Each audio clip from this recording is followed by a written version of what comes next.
Welcome into Candlestick Chronicles, a 49ers podcast on the Blue Wire Podcast Network. I'm Kyle Madson. I write about the 49ers over at NinersWire.com, part of the USA Today Sports Media Group. Joining me right now, Chris Biderman of the Sacramento Bee, and we're here to tell you, we're here to talk about the 49ers, and that's why you're here, is to listen about the 49ers. But before we do that, we got to tell you about our homies over at Lamb Chops. SGLambchops.com is the website. Lamb Chops is the official clothing brand of Candlestick Chronicles. SGLambchops.com. When you go there, use promo code Candlestick20, get 20% off your order. It is fashionable clothing. It is comfortable clothing. There's shorts. There's jackets. There's hoodies. There's sweatpants. I mean, anything you could want for any season. It's all comfortable. And Chris, it all looks dope. Which is obviously the most important thing, is looking dope. The very most important. So get to SGLambchops.com today. They got a winter line coming out. It all looks incredible. And you're going to look dope in it. And we all know how important that is. SGLambchops.com, promo code Candlestick20. We're also sponsored by Cooperage Brewing. CooperageBrewing.com, that's the website. If you go there and you order a case of beer and you're 21 or older and in the state of California, they'll ship it to your front door. It's the best way. You're hanging out at home. Maybe you work from home. Maybe you're taking a day off. That doorbell rings. You walk out there. They got a case of beer. You sign for it. And you have delicious Candlestick Chronicles Hazy IPA at your front door. And you didn't even have to leave the house. It's the best. I got a new camera set up in my rig here. And you can see the Candy Cron Hazy IPA right over my right shoulder here. Yeah, you move. Something's going on with your camera. You're a little grainy, but we'll figure this out as we go. But no, obviously Cooperage, the beer is as good as any you will find in the North Bay. We all know about the North Bay beer scene and all of the prominent names up there. I would argue till the end of me that Cooperage is as good as anything you'll get in the North Bay. And I know for a fact a lot of people who hang out at some of the big name breweries, maybe even some investors at big name breweries, like to go to Cooperage after hours because that's where they prefer to go drink. And I think that speaks volumes. And the beer speaks for itself. So check out CooperageBrewing.com. And if you're in Santa Rosa, obviously go check out the brewery. All right, let's talk about the 49ers. You know, I can't help but notice, Chris, with your new camera setup, and you can check us out at youtube.com/@Candlestick Chronicles podcast, or you can just go to YouTube and search Candlestick Chronicles. We're right there. Please like and subscribe. I noticed that you have a new camera setup here. Yeah, your camera's a little bit higher, so we get different angle. We get a better view of your background. And did you hire Connor Stallions?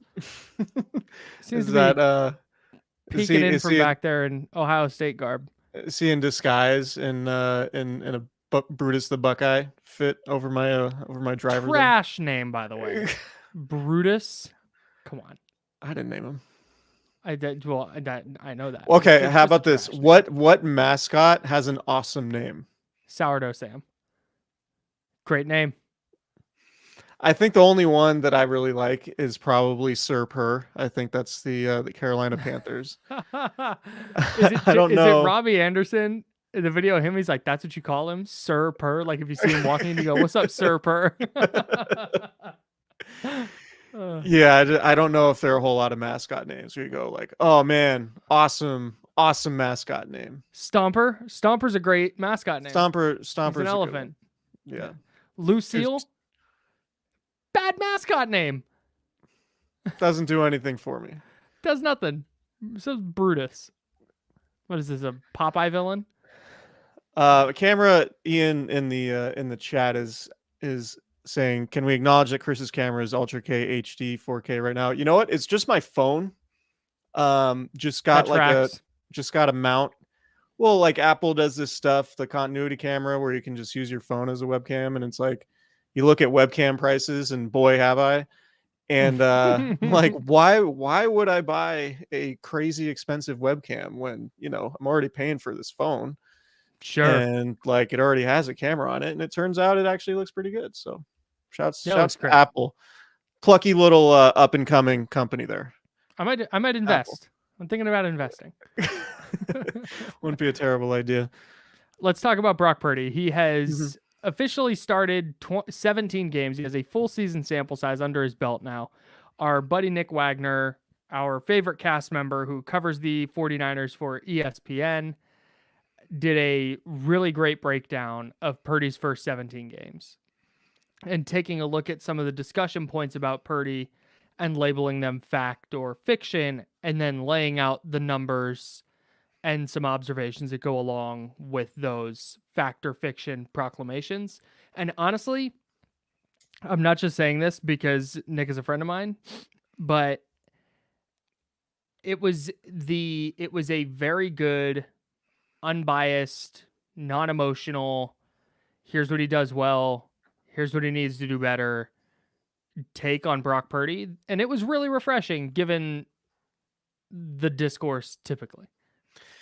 Yeah, we tweeted it out on the Candle Cron X Twitter, whatever it's called, X, formerly Twitter. Yep. It's on there, the Candle Cron account. So go no stick, no Ickles. No stick, no Ickles, absolutely. Go give it a read for yourself. But there are a few bullet points here in this thing, and maybe I'll share it on the screen here in a second. But Nick starts out with just talking about the fact that, if you include the playoffs and the Miami game, where he replaced Jimmy Garoppolo in the first half of that one, and if you count the NFC Championship game, you get to roughly 17 full games, right? So he basically missed a drive in the Dolphins game and then got most of a drive in the Philly game. Right. So in Purdy's 17 starts, Nick writes, the Niners have gone 13-4. He ranks second in the NFL in QBR, 72.7. First in yards per attempt, 8.9. Sixth in completion rate, 68.1. Fifth in touchdown passes, 31. And third in touchdown interception ratio. Jeez. So just purely by the numbers, right? Brock Purdy, from a production standpoint, is playing like one of the 5 best quarterbacks in the league. And obviously we're not necessarily saying that he's one of the best 5 quarterbacks in the league, because but raw production, just like what the numbers are versus the rest of the league. Right. That's where Brock Purdy sits. So Nick does sort of a fact or fiction thing. One of his bits here is Purdy throws only to wide open pass catchers, and he says fiction. Scroll down a little bit. Purdy's tight window throw percentage is 10.8%, which is the third lowest in the NFL, a sign that he isn't forcing the ball to someone who isn't open. For context, Chiefs quarterback Patrick Mahomes has the lowest percentage in the league in this category. So Patrick Mahomes, who is the consensus best quarterback in the league, right? Probably by a lot, throws the fewest tight window passes in the league. So like you don't have to be a elite passer or like leading the NFL in tight window throws to be productive. So go ahead. It's just we get so, but people get, I don't even want to say we, because it's not you and I, and I doubt it's anybody listening to this, get so caught up in like the ceiling and what could be with quarterbacks that guys like Purdy just kind of get overlooked because, they're not fitting what's the ill-advised passes into tight windows. So ergo, they're just not doing anything in the offense, and it's all the scheme and the playmakers. And A, that's ridiculous, but B, what Nick writes here really dispels a lot of that notion. Yeah, so then Nick goes on to say next gen stats categorizes wide open throws as those on which a pass catcher has 5+ yards of separation when the ball arrives, right? Purdy's 21.3% wide open percentage ranks 20th in the NFL. So he's not this dude that is just like benefiting solely from scheme. Like obviously he benefits, right? And Nick goes on to talk about that. The skill guys, Nick writes, all play a big role in Purdy ranking second behind Patrick Mahomes in the NFL in yards after the catch per completion since he became the starter. What's more, Purdy's pass catchers are averaging 1.6 yards after the catch more than expected, which is first in the NFL. The next closest team, the Houston Texans, are at 0.98. So Kyle Shanahan's scheme and the players that are catching the ball are good at getting yards after the catch. And so that's something that we factor in when we talk about Purdy. Yeah. Nick talks about Purdy needing to take care of the ball, and obviously the interceptions coming late in games when the 49ers are have been trailing, have been problematic. I'm trying to find the right graph here. Anyway, I don't know that we really need to dive into that one so much. But let's go to this one. Purdy not only doesn't throw deep, but often struggles when he does. And I think that's probably been one of the biggest fallacies, is like, because he doesn't have the arm we associate with the elite guys, that like he somehow like struggles to push the ball downfield, when really he pushes the ball downfield far better than any quarterback the 49ers have had since Kyle Shanahan's been there. Right. So since he took over as Niners quarterback, Purdy's 7.5 air yards per attempt ranks 19th in the league, ahead of Mahomes, Joe Burrow, Trevor Lawrence, and others. His 19.25 true air distance per completion is 12th, and his 10.5% of his throws travel 20 plus air yards, which is 16th, ahead of many of the biggest names at the position, and a major uptick from years past. Niners quarterbacks threw 8.1% of their attempts 20 plus yards from 2017 until Purdy took over, last in the NFL. More important, and this is how Nick wraps it up, Purdy has been good at taking shots down the field. Among qualified quarterbacks, he's 4th in completion rate, 52%, 9th in yards, 779, 8th in yards per attempt, 15.6, tied for 6th in touchdown, 6, and 8th in QBR, 93.2, which is a crazy number, 93.2, on throws traveling 20 plus air yards. So go give that a look. Apologies if that was just me reading some stuff, but I thought Nick did a really good job of breaking the whole thing down, because there is so much discussion about Purdy and what he's good at and what he isn't good at, and eye tests and stats and context and all of that stuff, that like I think that's probably the best thing that's been out there on the internet so far, aside from like maybe JT O'Sullivan's like film breakdowns, when it comes to like really breaking down what Brock Purdy's good at, and obviously what he needs to work on. And like, I think Purdy is, if he wins the Super Bowl, like, you can't take a Super Bowl away from any quarterback, right? But there's context there too. Like, Nick Foles has won a Super Bowl. Kyle's having a little bit of connection issues, it would seem, but I'll keep yammering here. If Brock Purdy wins the Super Bowl and he continues putting up numbers like this, I think the conversation is ultimately going to change, right? So I think it's going to be, I don't know that the Niners are going to win the Super Bowl, but if Brock Purdy does win a Super Bowl, then it's going to be more that Brock Purdy's actually playing at a super high level, and it's not just Kyle Shanahan and his surrounding weapons propping him up, right? But if Brock Purdy isn't good enough in the playoffs, then it'll be this thing where, okay, Brock Purdy's really good in the regular season, and he just hasn't gotten it done yet in the playoffs. And barring like catastrophe, I think, to Nick's point, Purdy's gonna be the Niners starter that there's no reason to think that the Niners are going to be replacing Brock Purdy anytime soon. Yeah, the only question is that when it comes time to pay him after 2025, 24, after 2024, no, 25, that's his 4th year. That's the last year of his contract. So when it comes time, but he's eligible he'll be eligible after next year. Right. After year 3. So unless he wins a Super Bowl, I'm guessing they'll probably wait till after 25. But still, the question is going to be, if you keep coming up short in the playoffs because of the quarterback, it's going to be a question of whether you pay him $40+ million a year to be the dude. And that's when it'll become a question. But until that contract's up, I think the value of paying him $14 an hour or whatever it is is probably more valuable to them than going and getting Kirk Cousins and paying him $45 a year. So Joe Burrow, Joe Burrow's 27. It's kind of wild. It feels like that's weird. He feels like a guy who should be like 23, 24. Yeah, he was in college forever. But he's making $55 million Ohio a year. State legend. Yes, shut up. Joe Burrow's making $55 million a year. Justin Herbert's making 52.5. Lamar Jackson's making 52. Jalen Hurts is making 51. Russell Wilson's making 49. Kyler Murray is making 46.1. These are all just average per year. Deshaun Watson's making 46. Patrick Mahomes is down to 45 because I think he renegotiated his deal. Yes. But point is, like, Brock Purdy, if he continues playing like this, whether he wins the Super Bowl or not, he's going to be in that mix of $50 million a year.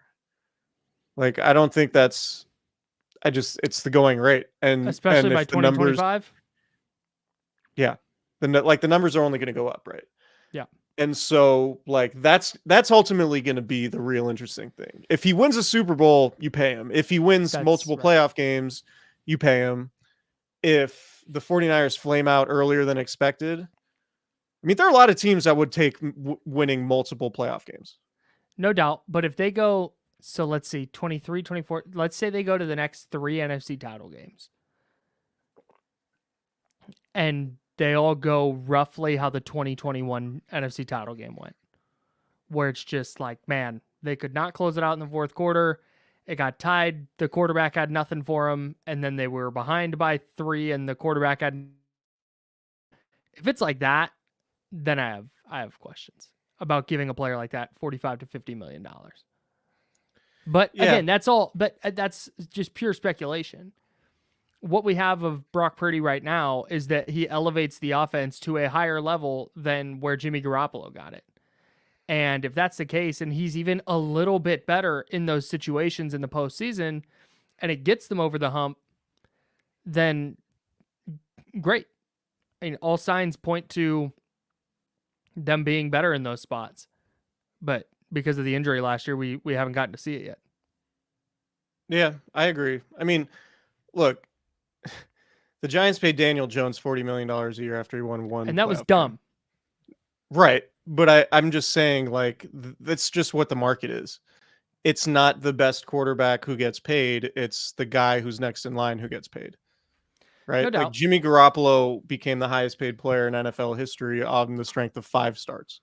No, I get that. But if you're the 49ers and Kyle Shanahan and you've built this awesome team that continues to be awesome with Brock Purdy at quarterback, but you're never getting over the hump, then instead of paying that guy $50 million and reconstructing your team because of the money that you're paying to the quarterback, you could punt and draft a couple of guys and try and figure it out that way.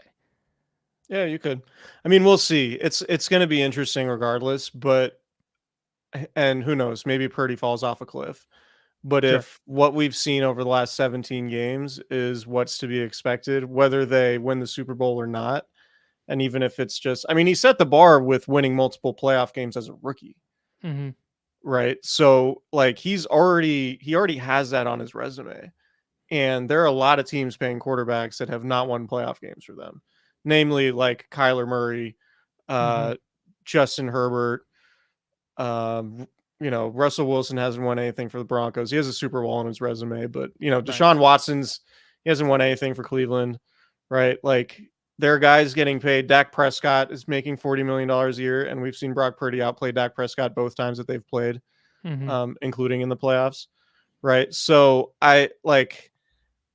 we can nitpick on whether or not Brock Purdy should be among the league's highest paid players, but if he continues on this trajectory, there's no doubt in my mind that he will be. Yeah, I think you're right, and I think that's an important caveat here. Is I'm throwing out the hypothetical of here's a situation where you wouldn't pay him, but not only is this 17, it is his first 17 games as a starter, and I think that matters here in the context of what does this look like in 2 or 3 years, because I think he's better this year than he was last year, and if there's another, even if it's a small jump, because I think just his lack of overall just arm strength is going to limit his ceiling a little bit. But if he can be a better decision maker, if he continues to be a good playmaker outside the pocket and maybe maybe adds to, I don't know, a rushing element to his game or something like that, where maybe he's scrambling a little bit more often and picking up some free yards that way, where you just start to get a little bit more dynamic. Even if it's a tiny bit, then I think you're going to get an even better version of the Purdy we've seen over the first 17 games. And I think that's optimistic, but I don't think it's overly so. I think one thing that is very fair to question about Brock Purdy right now, when you think about the long-term picture, is the ability to come back from behind. Right. Yes. And that's, we've been talking about it the last few weeks with Kyle Shanahan overall, like being 0-38 going into the fourth quarter, down 8 points or more is not a good stat. It just isn't. And bad stat. And there are going to be times potentially in the playoffs, right? Like that's one thing that like Patrick Mahomes has, right? Like he did that in the Super Bowl. It looked like the 49ers were going to win the Super Bowl. Mm-hmm. And then Patrick Mahomes went crazy. Like we haven't seen that. He did that to the Eagles too. Like Patrick Mahomes has done that again and again and again. Yes. So that's the thing. We haven't seen Brock Purdy really come back in any tangible way in like a really big game. Like the Raiders game last year, fine, whatever. He led the Niners to, I say he did enough to win the Cleveland game, right? As ugly as that was, he got the 49ers in position to kick that game-winning field goal. Yeah, they got the 99th pick in the draft in place to kick the game-winning field goal. They sure did. Yeah, like that's what you want. And then you could even make the argument that some ridiculous officiating might have swung that game too. But still, I forgot about that. Yeah, there was some really bad officiating in that Cleveland game. Yeah. But still, like the Minnesota game, those two picks were awful, right? And who knows if he was concussed. But even, like the Cincinnati game the next week, like throwing interceptions when he was behind and deep in opponent's territory, right? Like we need to see, for us to be fully sold on Brock Purdy in a way, like for us to be sold on him to the point where we can be sold on him without him winning a Super Bowl. I think the next step is seeing him like come back in a big game against a good team. Well, and that aligns with something else from Nick's article. Sorry, Nick, we're just going to read your article here on the pod. Well, we may or may not have invited him to come on like 5 minutes before he started recording, and he stiffed us. So we're just gonna give him 5 minutes. We're just gonna gas up his article with, and he'll just have to not respond. Oh my god, I've got a cat on my desk. Okay, but Nick asked him what the biggest lesson he's learned in his first 17 games is, or what is the biggest lesson he's learned in his first 17 games, and he says to not be stupid, like to take the easy throws, to take what the defense gives you, to not try and force it, and if you can just make a profit on every throw, then you're gonna score a lot of points. More or less, I'm paraphrasing. You read the whole quote; it's really good. But I think that just has yet to trickle into the come from behind end of game situation for him. Right. Because it feels like those two interceptions against the Vikings, he was trying to do too much. I think the throw to Jennings, he maybe overthrew it a little bit, or Jennings just slipped. I don't know. Maybe it was a timing thing. But the second interception against the Vikings was just kind of an inexcusable trying to do way too much type of throw. When he had running room, he could have taken a few yards and gotten down and lived to fight another down. That still plays in those situations. Unless there's, 3 seconds left and it's a heave to the end zone. So that's the thing I think he could improve there. And if he does that, I think it's pretty easy to translate what they do earlier in games to a 2-minute drive. It's just a matter of taking what the defense gives you, even in that spot. Yeah. Am I still freezing? No, you're good now. Okay, you were so can I tell you what freezing happened? earlier. Yeah. Can I tell you what happened? Let's break this down. Okay, so shout out, not really shout out Xfinity, but shout out Xfinity.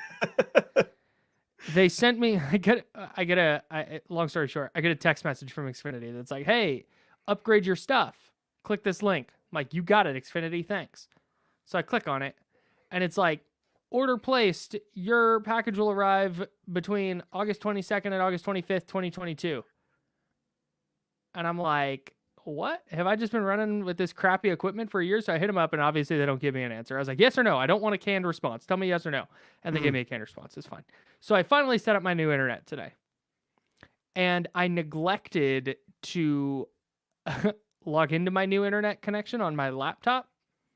And so I was pulling my neighbor's Wi-Fi, which is hooked up from when I've been over there. So I was running off my neighbor's Wi-Fi across the street while we were doing the first part of the pod, which is why my connection sucked. Well, that's a tough look for me. Technology, am I right? The internet. Yeah, catch the wave. You just gotta Jesus. Just gotta be accountable. Look yourself in the mirror, take a deep breath, and say, we'll be better going forward. I'd go in on Xfinity, but I don't know if they're a sponsor, and I don't know if they're going to be a sponsor someday. So I'm Xfinity Gold member over here. I've been a subscriber for a long time. I also have Xfinity. I recently got an Ethernet cable doing the hardline connection into the router, so we're not messing with that Wi-Fi noise, and just all sorts of little minor upgrades here in the studio going on since we. Ethernet cable, big Nas guy. Yeah, sure. That's it. I wish I had a really good Nas reference to bounce back at you. You did the proper thing. That's a bad joke. No, that's a bad joke. You did the right thing to not respond. I got to be better. Late in the game, I threw a pick. I tried to force it. I got to be better than that. I'm more of a when it comes to the Jay-Z Nas kerfluffle. I'm on the Jay-Z side of things. No, I know. So I couldn't remember Jay-Z's song in that.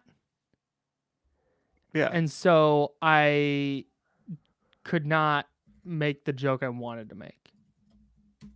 Yeah. I'm currently looking up the Nas Jay-Z talk here on Candlestick Chronicles. What do you think Brock Purdy thinks of this? I do not think Brock Purdy listens to Takeover. Yeah, Takeover is the song. Takeover, that's it. Thank you. Yeah. Blueprint, great album. Shout out to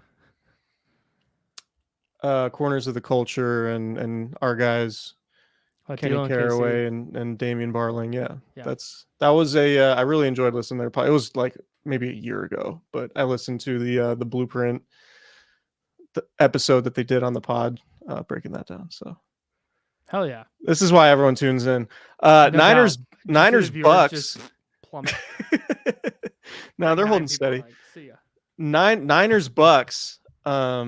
Baker Mayfield coming back to the scene of the crime from that October 2019 game when Nick Bosa. Now he's got two Ohio State guys. More or less humiliated him. Yeah, was Chase Young? I've been meaning to look. Was Chase Young on that Ohio State team that was there? Baker Mayfield beat? He was there 2018, 2019, and 2020. No, that's not right. I think he was. I'm pretty sure he was. Baker Mayfield planted the flag at Ohio State September 9th, 2017. September 9th, 2017. And yeah, that was Chase Young's freshman year. He had 3.5 sacks that season. Yeah. Okay. So glad we figured that out. Maybe Chase has a good is going to give a good quote like Nick Bosa did. Do you have that Nick Bosa quote / impression in your back pocket? I don't know if I've got that in my bag still. You when you did it initially in 2019, it was perfect, honestly. Yeah, no, I know. Someone should go in the archives. I feel like I've done it since then, and it's not as strong. Baker. Yeah. Baker. What you doing, Baker? You gonna plant a flag, Baker? It's just so funny because they were like, hey, do you have any trash talk for him? And he's like, hella shy. And it's like, Baker. Just, it was really, really funny. Bosa's really sneaky funny. And from a journalist perspective, sneaky, one of the best quotes on the team. Chase Young did not play against Oklahoma that season. Was he hurt? Was Chase Young ducking Baker Mayfield? Maybe. I hope some.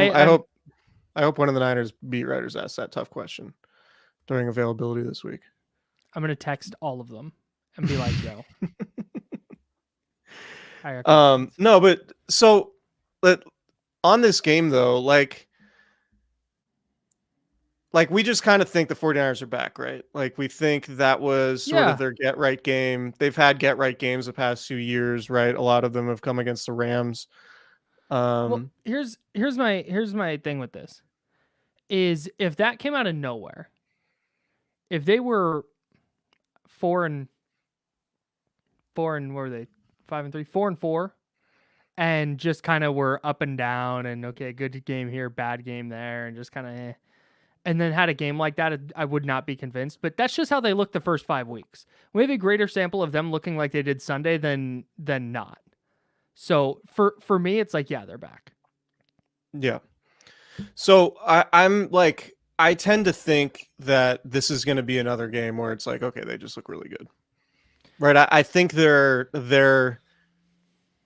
veteran enough. They've gone through enough to like not to understand that like they don't have any margin for error when it comes to the 1 seed. Like we talked about it in last week's pods, like with 3 losses already, they probably shouldn't lose any more games if they really have eyes on the 1 seed. Like the 1 seed is probably going to be 13-4 at worst. At absolute worst. At worst, right? And like even the Lions are included in that conversation. You have the Eagles, you have the Lions, you have the Niners. Niners already have 3 losses, so their best possible finish is 14-3. So for them to get the 1 seed, which the only time they've been to the Super Bowl since Kyle Shanahan was coach was when they had the 1 seed and home field advantage and the first round bye in 2019. So it's super important. And I think they understand that, right? I think they understand that they can't afford any trap game situations. That being said, this is like one of the trappiest of all trap game scenarios because you have Tampa Sunday and then what could be what I think you can make a reasonable case for. And Nick brought this up in the group chat. Nick just getting all sorts of burn in this episode. Shouts to Nick. Well, he wouldn't come on the pod, so we're just kind of yeah. I like saying wouldn't come on like we gave him all this notice. Yeah. But like they have the Seahawks on Thursday. So you can make the case that with the division being super important to win, what? They had this exact same scenario last year. Verbatim. Yeah. Where it was Buccaneers, Seahawks on Thursday night. Oh, that's a good observation.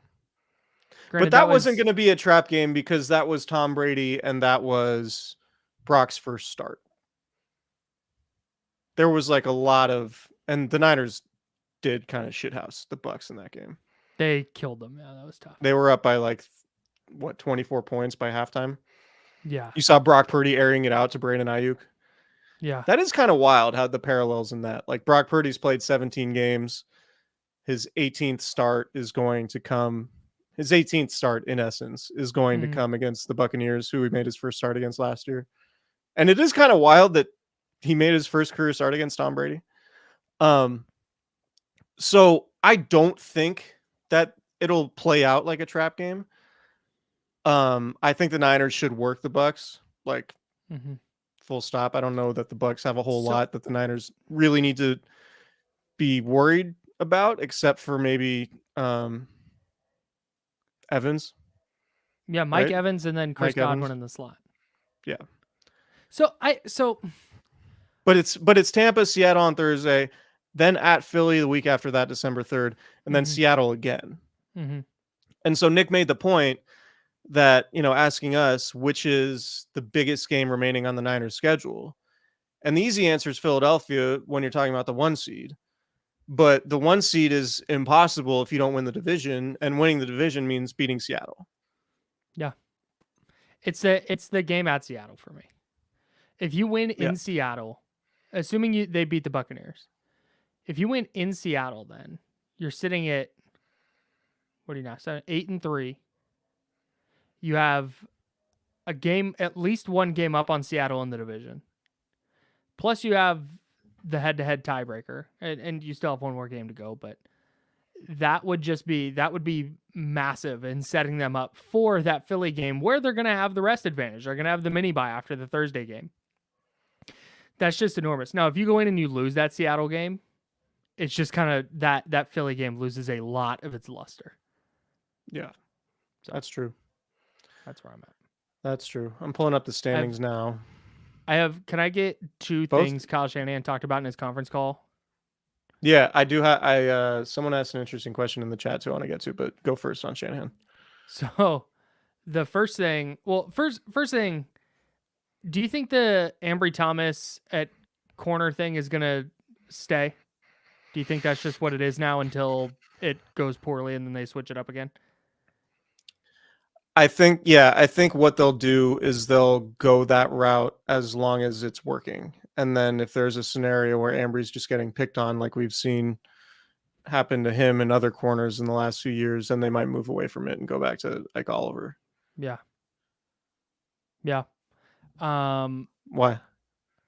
I don't know. So it was going to be like a rotation, right? But then it became clear that Isaiah Oliver on the field was their third best corner. But then that happened to not be the case, and you get Ambry Thomas forcing a fumble, and I think he allowed 2 catches on 3 targets for 14 yards the other day. And he was just stellar. He was really, really good. And it just feels like they're just going to ride the hot hand and adjust as needed, and not on a like matchup by matchup, game by game basis. It's just a matter of like who's playing well.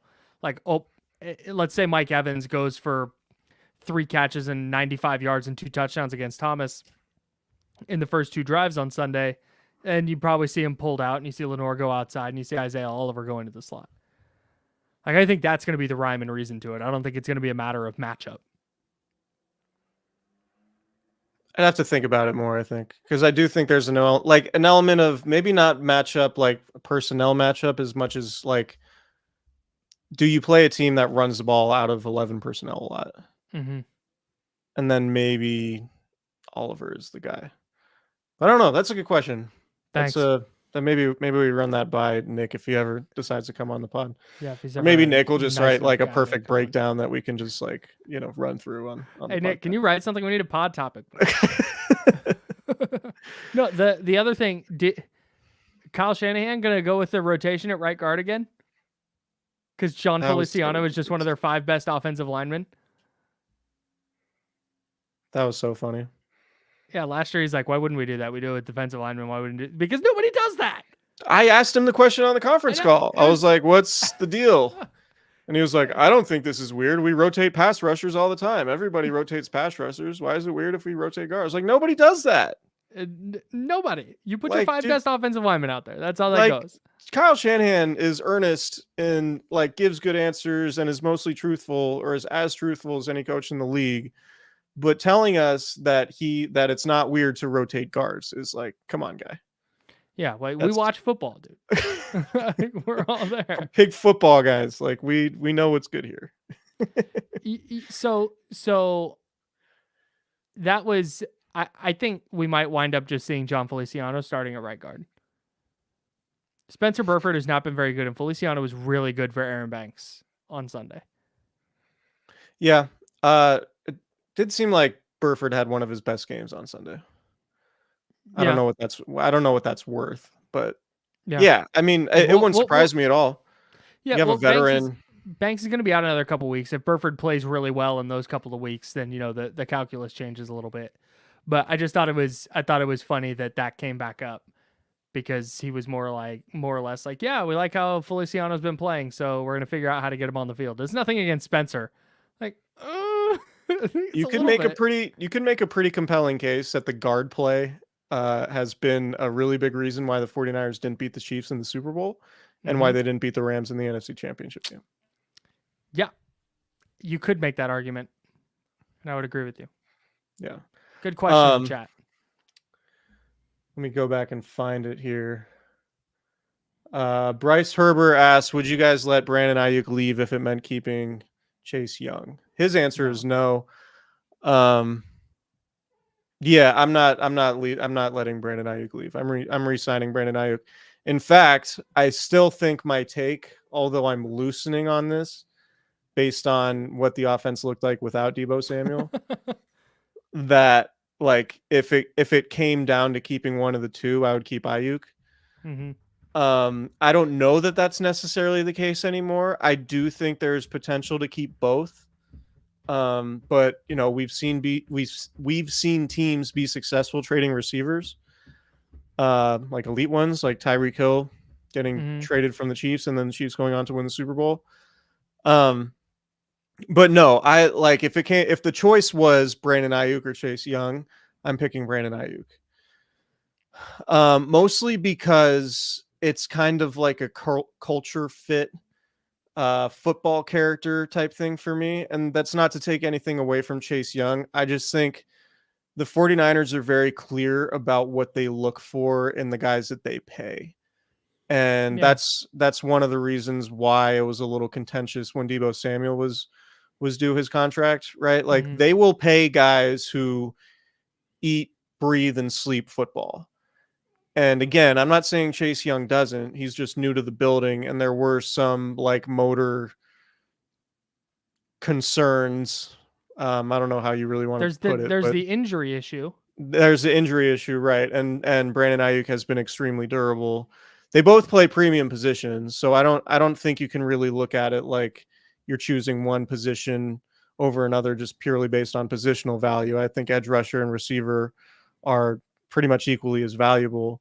And I think that's reflected in how each of those positions gets paid. But I would go Ayuk, and like he's just, you know, they paid Nick Bosa, they paid Fred Warner, they paid George Kittle. They're more than willing to pay Christian McCaffrey at a position that doesn't often get paid, right? Because of like what those guys embody as like tone setters and dudes who you never have to worry about coming into training camp out of shape, or ever like having a bad practice, right? Like I would put Brandon Ayuk, after what he went through to start his second season, really since then, he's sort of like among that group where like Brandon Ayuk's probably going to be a captain at some point. Yeah. And I don't know if Chase Young would ever be considered a captain, even though he is like a crazy talented defensive end. And defensive ends are premium, but you're already paying Nick Bosa a ton of money.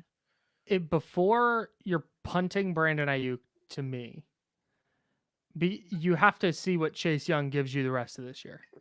I mean, was their defensive line better on Sunday in part because they had a more capable edge rusher opposite Nick Bosa, like 100%. But I'm not ready to crown Chase Young as more valuable to the 49ers than Brandon Ayuk. Like I'm not there yet. And if he goes and what do they have? They're at 9 games, 6-3. They have 8 games left. If he has 12 sacks over the next 8 games, like, okay, let's talk about it.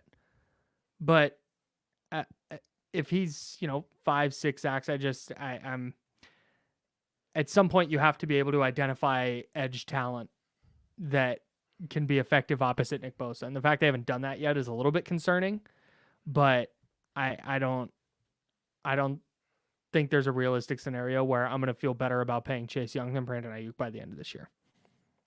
And if you do have questions about Brock Purdy and like, you think he needs to be enhanced by his pass catchers, maybe you need to prioritize that more so than doing that on defense where you already have a buku amount of talent. Yep, I agree. So, yeah, it's a good question though. But yeah. Like I think the biggest point here is when it comes to like you want to throw Deebo into that mix. Deebo, Brandon Ayuk, even Eric Armstead maybe, and Chase Young, like they're probably paying 3 of those guys at the most. And it wouldn't be crazy if they traded one of them or 2 of them. And, like if you can get a first round pick for Deebo, like with the year left on his contract, I don't know. Like it's a tough decision. Boy. There are gonna be tough decisions made. Like this is a team that traded DeForest Buckner. Yeah. After that, anybody can go. Like not DeForest Buckner was I wouldn't this be generation's. shocked by anything. DeForest Buckner, like flat out to me, was this generation's Bryant Young. Mm-hmm. Like Yeah. he was like that type of dude to that team and was super important. And they were like, "Oh, we think we can pay Eric Armstead and Jimmy Ward, combine what DeForest Buckner would pay, and then make up 70% of the difference with Javon Kinlaw." Like they might think they can do that again with somebody like Brandon Ayuk, Deebo Samuel, Chase Young, Eric Armstead. Like that's like decisions like that are coming. There's no doubt about that. This is a good problem that every good team runs into, though. Yeah. You have too many good players. Yeah.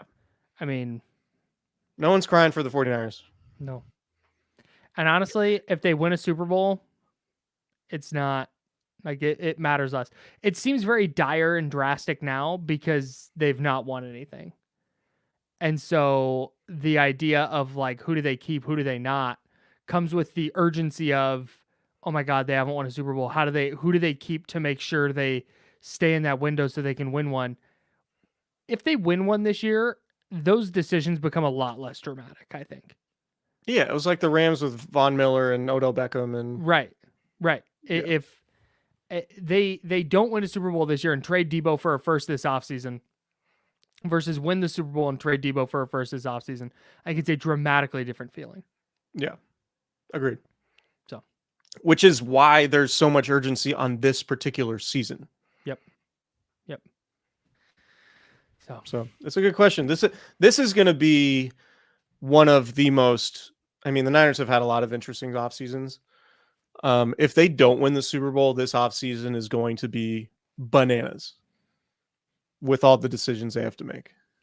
Well, you had Kirk Cousins signing. Would you go for a vet man? You bring in Kirk Cousins. You sign Sam Darnold to an extension. Vet min for Kirk Cousins. Promise him an ownership stake after retirement. just cheating against the salary cap. Who's got it better than us? Am I right? Yeah, I mean, so I'll reiterate this again, but the point about like the Niners salary cap space. Yeah, here's a good point. Trent Williams isn't going to last forever ever either, and that's a ton of money off the books. Yeah, but Trent Williams is also the way he's running around, the way he's playing. He's not playing like a 35-year-old. Dude, hey. The nutso thing is Joe Staley retired and they fell backwards into Trent Williams. When Trent Williams retires, I don't think they're going to fall backwards into. I don't know who the best left tackle in the league is. Not named Trent Williams right now, but they're not going to fall backwards into the best left tackle in the league. I don't think Laramie Tunsil is becoming available. No, probably not. Hey, the Texans though, dude. Yeah, Miko doing work. Yeah. So the Stroud, point on the salary cap stuff. Yeah, my guy. The thing with the salary cap stuff is like they could sign Ayuk to an extension this year and lower his cap number and make that all work. But the reason why they have cap space is so they can roll the cap space over to fit all of next year's salaries under the cap. Mm-hmm. Like rolling over cap space, essentially, the cap's 240 million, and you roll over 40 million, you have 280 million to spend. Right. That's how that works. But you can only do that for so long. And the restructures, everyone's like, oh, the cap's fake, it doesn't matter, blah, blah, blah. It's like, it's not really. It can be on a 1-year basis, but like eventually you turn into the Rams. Right. I'm going to look at the Niners cap. Like, I want to look at their dead cap because they're still paying D Ford. And I think they just stopped paying Weston Richburg like last year. They're still paying D Ford. They still owe Jimmy Ward money. They still owe Alex Mack money. I think Trey Lance is like their 8th highest paid player right now. Niners are paying $30 million in dead money this year. Jesus. 8.5 to D Ford, 8.3 to Trey Lance, 6.4 to Jimmy Ward, 1.4 to Alex Mack, and then Kerry Hyder, Trey Sermon. Woof. Yeah. Zane Gonzalez. We need to hold John Lynch and Kyle Shanahan accountable for that Zane Gonzalez contract. That albatross. No, but I'm like, the point I'll always make is like restructures or like paying for things with a credit card and then, having a payment plan. Yep. It's not like, oh, all of a sudden that money goes away. And like, no, you still got to pay it. It's just you're paying later. So anyway, but the cap's going up, so the dead money's a little bit easier to handle. Anyway, we really just knocked this Tampa Bay preview out of the park. We did. Really dove into the nitty-gritty. Preview's not till later in the week. No, you're right. To beat the Niners, I'm going to say this again next on our next pod, so buckle up. To beat the 49ers, you need to be elite at something and do that thing really, really well. And I don't think the Bucs are elite at anything. Mike Evans is very good. Antoine Woodfield Sr. is very good. Tristan Wirfs is very good. Outside of that, I feel like the Bucs are super mid. Chris Godwin can play. Hopefully the Niners are better at football than I am at drinking water. Jeez. Man. Yeah, I agree. Kirk Cousins got the ball out quick. Joe Burrow is Joe Burrow. Cincy's defense is good. I don't know what the Bucs do that you're like, that's their calling card. It's throwing it to Mike Evans. Yeah. Anyways. This is a great point. They do have to. Yeah, they do have to win the turnover battle. Shout out to Not So Don't Funny. step on my. Hey, I've been researching. Don't step on my keys to the game, bro. It's one of my. Yeah, I think you really got to be good on third down. And you got to convert in the red zone. Whoa, dude, stepping on the bit. I'm cooking one up about the team that wants it more. And how important that's going to be. All right, well, let's end on that tease into the preview pod later this week. Or maybe Nick will come on and we'll just talk about his Brock Purdy article a little bit more. You got to keep the pass. You got to keep the quarterback upright. Got to keep your QB clean. I think you got to win in the trenches. It's a great point. It's a really good analysis. If you don't win up front, what are you winning? That's where football is won and lost, I've heard. Yeah.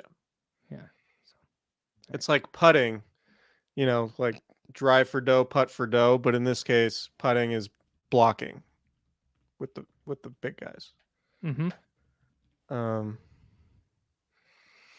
Key to the game, don't put guys in sleeper hold. I think this is a Warriors reference.